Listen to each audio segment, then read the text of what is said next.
Good evening, everyone, and welcome to another exciting edition of Pardon Our Picks. I'm your host, Sam. Alongside me, of course, is my co-host, Tarik. How you doing tonight? All right, Sam, how you doing? I'm doing okay. And we are joined by a very special guest, Jessica, my sister, one of the founding members of Morningwood Crafter. Hello. Hi, how you doing, Jess? Good. How are you? I'm all right. All right, so we had another exciting week in the books this week. A couple of undefeated teams went down. It was very interesting. Some of the games that happened. Green Bay really wasn't expecting that one, but it happened. So I question who is going to be the last team with a zero in their record to change that number. That is a very good question. What do you think, Uh, Jess? So let's ask our guest here first. I'm gonna have to go with the New York Jets on this one. They, frankly, they suck. But when it comes down to the teams that are left with a zero in their record, the Jets are the ones that have a more difficult schedule. They're not gonna pull it out against the Bills or Kansas City or the Patriots. I think Tennessee's they're gonna defeat Pittsburgh, so they're gonna keep theirs, but the Jets are gonna stay losers.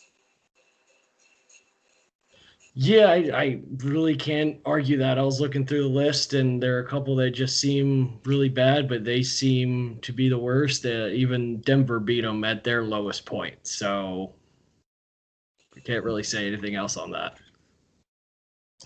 With you have two 5-0 teams playing this week. You got the Seattle Seahawks, who've got a pretty tough matchup in the next couple weeks. I'm thinking 2 weeks from now we might have none of the undefeated teams as still undefeated. The Jets, of course, will still be winless at that point, unless some miracle happens where the quarterback on some team gets COVID and spreads it to the entire defense. If it's from Tennessee, yeah, they're the ones that keep contracting it. But then again, they've contracted it; they can't get it. So half their team is safe. And the other half? That's true. By the way, this is Pardon Our Picks, where perfection is a work in progress. And we are, of course, brought to you by Morning with Crafter, inspired by design and crafted by hand. So last week, Tarik gets a win. Look at that. 10-4. I had an 8-6 week, and Jessica, we were able to actually track yours because you're in a different picks thing with me, so I was able to look through that. She's not doing too bad either. She got 8-6 last week, 55-36 for the year. Yeah, I need to remember to make my picks and try to start paying attention. Indeed, she did miss a week, so it was pretty bad. Yeah.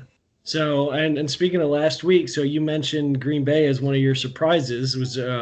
So I was shocked, and I texted you about it, and my fellow fans razzed me for it because I picked Denver to lose, I thought, and that was a surprising win last on Sunday. Absolutely was, yes. Beating a Belichick team that was coming off a bye week. That was unheard of. But then again, no Tom Brady, so there is that. Yeah. So what's the quote from I'm going to be nerd here. Iron Man 2, you make God bleed, people will cease to believe in him. All of a sudden the Patriots are looking very human as opposed to the last 20 years. Agreed. Now I'm wondering. Well, they don't have Tom Brady any longer. But even he's looking human on the Bucks, so it's like. Yeah, but he looks like a pretty fine human on the Bucks. Hey, easy now. I mean, not like that. I'm looking at his tush. Me either. So we move on to this week's game. We got a couple of exciting games. Tarik, what is your game of the week? All right, so my game of the week is Pittsburgh and Tennessee. They are two. I don't know if they're the only two. I'm blanking here. It's been a long day. Two of the last undefeated teams going against each other. Someone's going home with a loss, or we've picked it before. They could tie. The show we have picked one of the few ties this year, but someone's gonna go home with a loss this week. All right. So Jessica, what do you got in this game? So I think Pittsburgh's defense is gonna give Henry a run for his money, but at the end of the day, I think Tennessee's offensive line is gonna make enough holes and they're gonna pull it out. All right. So Tennessee for Jessica. Yeah. So I got Pittsburgh. I think they just got. I don't like picking them. I'm trying to pick with my head, not my heart.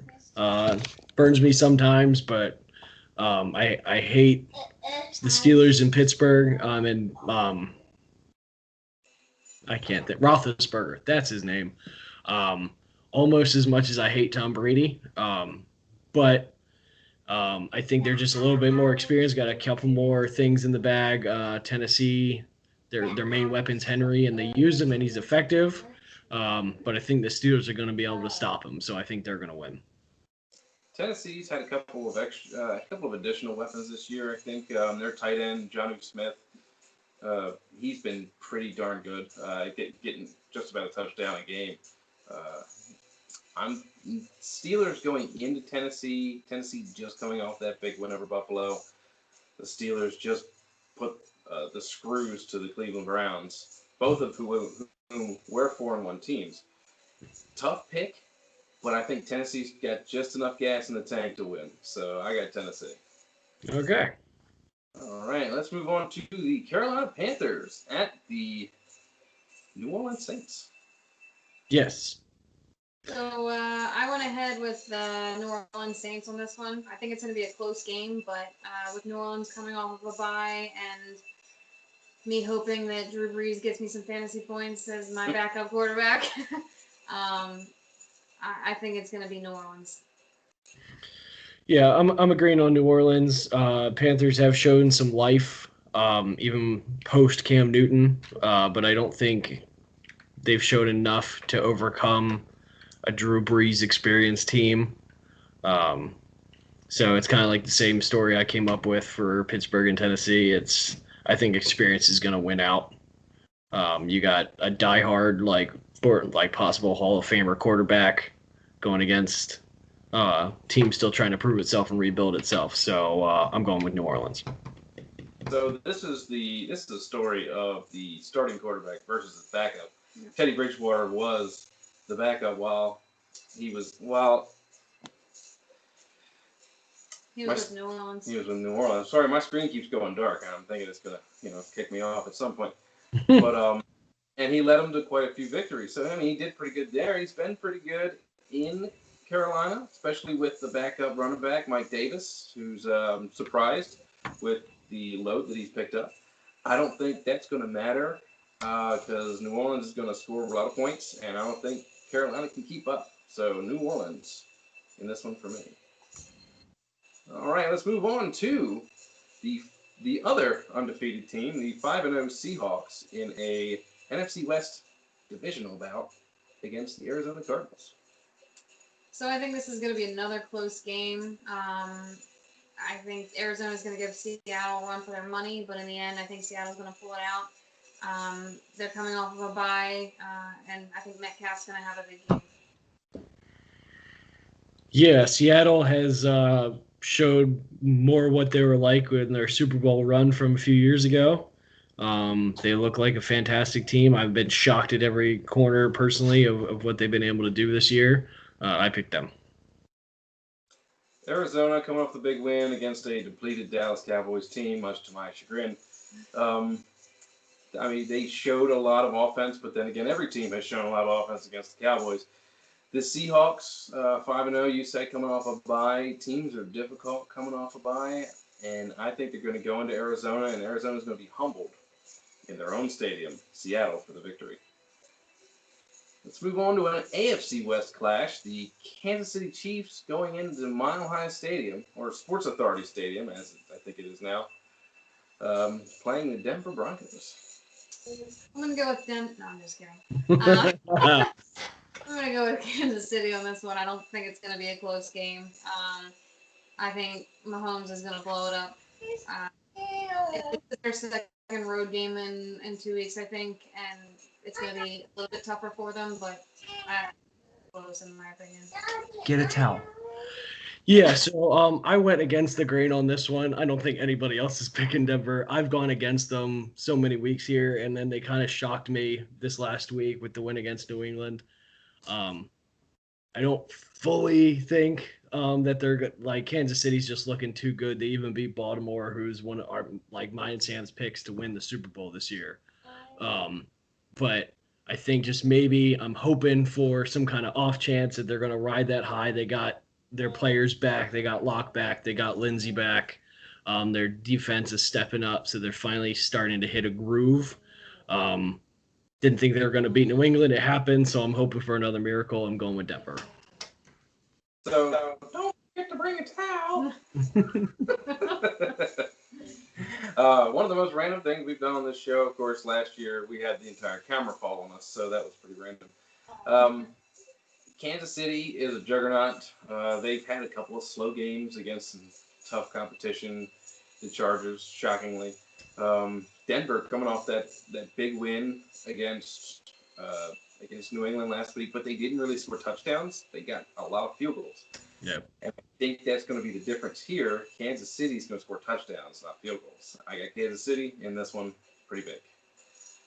All right, let's move on to Sunday Night Football, where we have the Tampa Bay Buccaneers playing against the Las Vegas Raiders. And John Gruden, of course, coached both of these teams. And I'm going to go back to it. Coached both of these teams at one point in his career, before he became a broadcaster, of course. So there are some recent updates with the Raiders getting COVID. So they have half of their offensive line, I think, is out this week, or they could test positive in time and come back. But obviously, I'm going to pick Tampa Bay in this case, even without that. Besides Tom Brady, who's playing pretty well, their defense is just killing. They killed Aaron Rodgers last week. I don't even think it's a question. So Tampa Bay.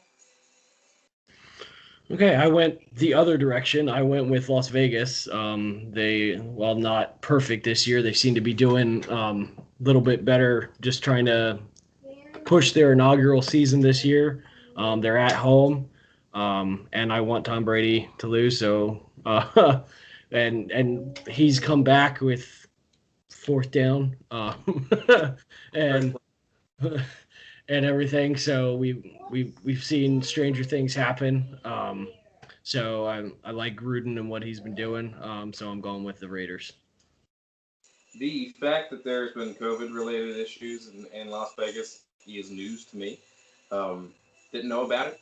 Yeah, I do. That's why I picked. Otherwise, I may not have picked him. Tom Brady did come off that big win against Green Bay last week, and currently coming off big wins. He's not great the next game. The Raiders coming off a bye week. They've been pretty good recently, but without an offensive line, if some of their offensive linemen have tested positive and they end up as positive for the rest of the week when they retest, there's no question to me Tampa Bay, but I haven't picked anyway because I think Tampa Bay is just a better team all around. All right. Monday Night Football, we have the 5-1 Bears going against the 4-2 Los Angeles Rams. I'm going to go with the Rams on this. I think their defense is just going to get to Foles and make him rush. I don't think he's going to have as much of a weapon in Robinson this week. I think he's going to be hurried and have to throw the ball away. All right, yeah, I'm going with the Rams too. I think they're just a little bit better all around than Chicago, who's been mainly defense focused. So I'm going with the Rams. Foles has surprised me this year when he came in. He's won a couple of games, but he's done that in the past, and we've seen it coming in as a backup. It's like a change of pace, I guess, against other teams.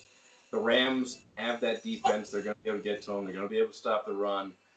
And the Bears do have a really good defense, but I think this is going to be a low-scoring game. But I think the Rams are going to squeak it out. All right, let's move on to our quick hitters.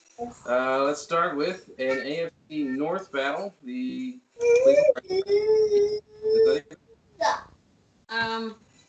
I don't expect this to be an exciting game. I'm going to say Cleveland makes a comeback this week. Yep. Yeah, I'm thinking the same thing, Cleveland. I got Cleveland in this one. Bounce back for them, even though the Bengals were close last week.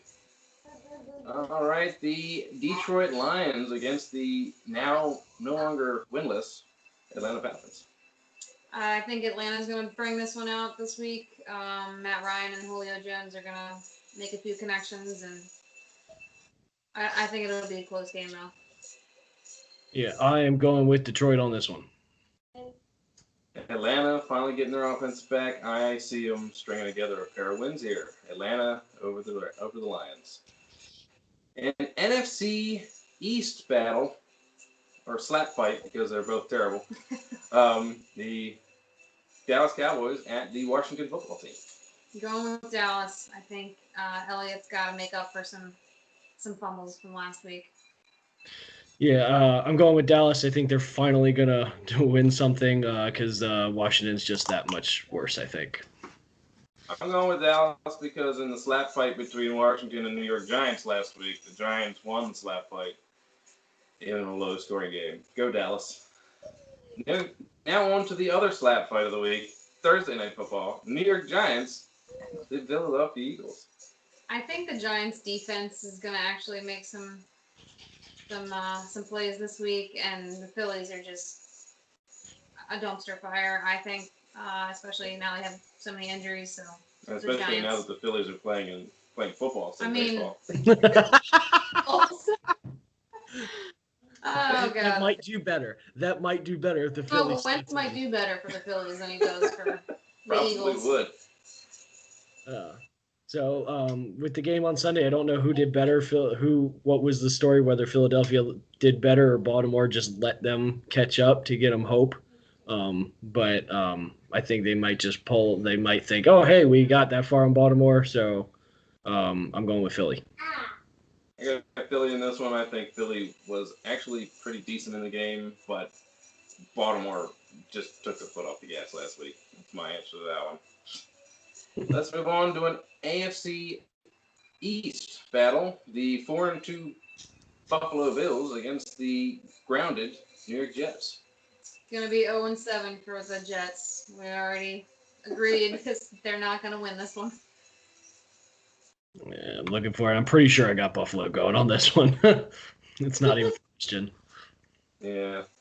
The Jets, they have a very strong possibility of going 0 for the season.